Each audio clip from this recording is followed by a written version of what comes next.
everybody, this is Solveig. I'm out at my winter pea trial plots and I'm going to do some spring ratings. I'm doing the group of ratings that we've timed for spring green up. And when is spring green up? It's when you go, oh my gosh, the world is green again. So that happened here about 10 days ago, but I waited because we got a couple 20-degree nights last week and I wanted to make sure that we didn't see any further damage after that. So I've heard from some of you, especially in the upper Midwest, that you had no survival for the winter peas in your trial. And this is a bummer. It's also pretty common when we have open winters or winters that are very cold, but with little to no snow cover. So it's still important to record those no survival ratings. That helps us establish a baseline for survival of commercial cultivars and the range of places where your trials are, but it is a bummer not to see anything in the spring. So I'm here with my handy dandy rubric to help me with my ratings. We're going to start with winter survival. So a 1 for winter survival means 0 to 20% survived. If you did have total winter kill, 1 is the rating you choose. It's so important to record. 5 is the best rating. That's 80 to 100% survival. The downfall with this type of rating is that you have to remember what your stand looked like in the fall. So maybe you have some photos to remind you what those plots looked like. So gauge as best you can what percent of the plot that was there in the fall still remains in the spring. In my plots, I had really nice winter survival. Definitely winter damage, which we'll talk about in a moment, but you'll see that my plots look pretty full of nice green pea plants. And so I'm going to give these all 5. They definitely all survived at 80 to 100%. Winter damage for me was the hardest one to rate.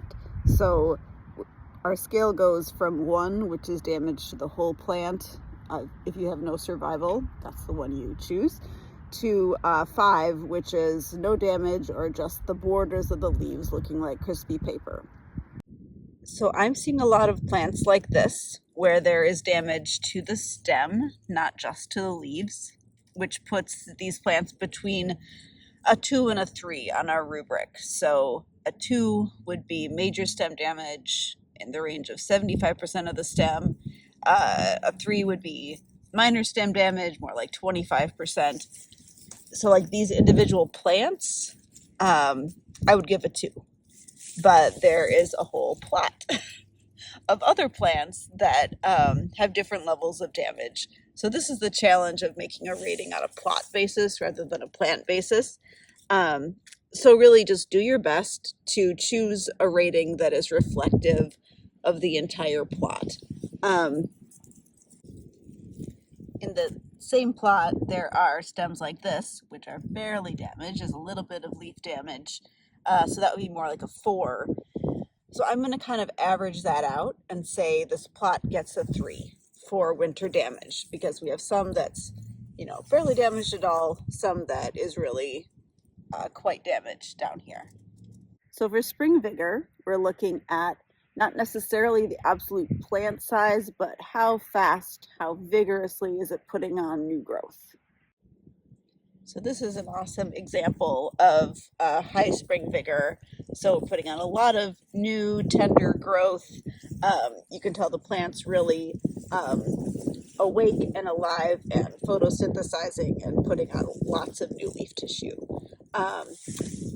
Again, we're rating a plot, not just a plant. So the other part of this plot is not looking quite as hot. So I'm going to give this a 4. So that's strong growth as kind of an average of the really awesome looking part of the plot and the less awesome looking part. This plot I'm going to give a 3. So that's acceptable growth. Like it's certainly putting on new growth. Like you can see at the end of this like pretty damaged stem, it's putting on this really nice new leaf tissue.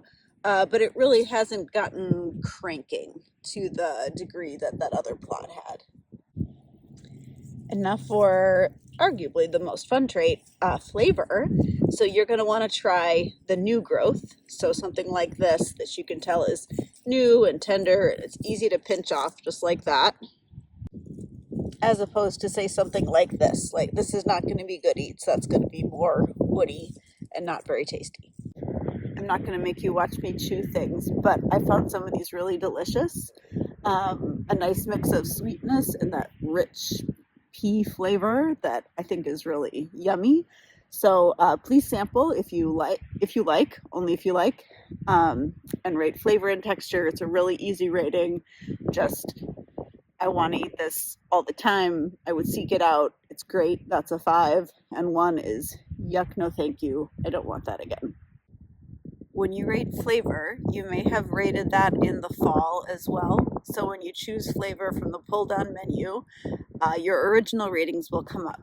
You can click the little arrow next to your star rating, and you'll get a chance to enter a new rating.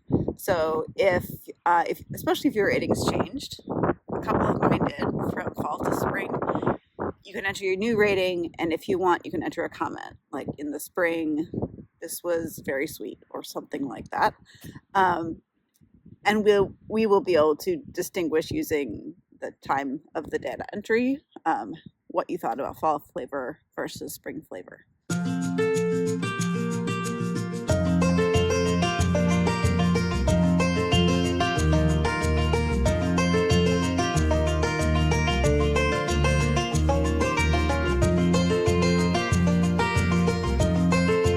This is a production of Cornell University.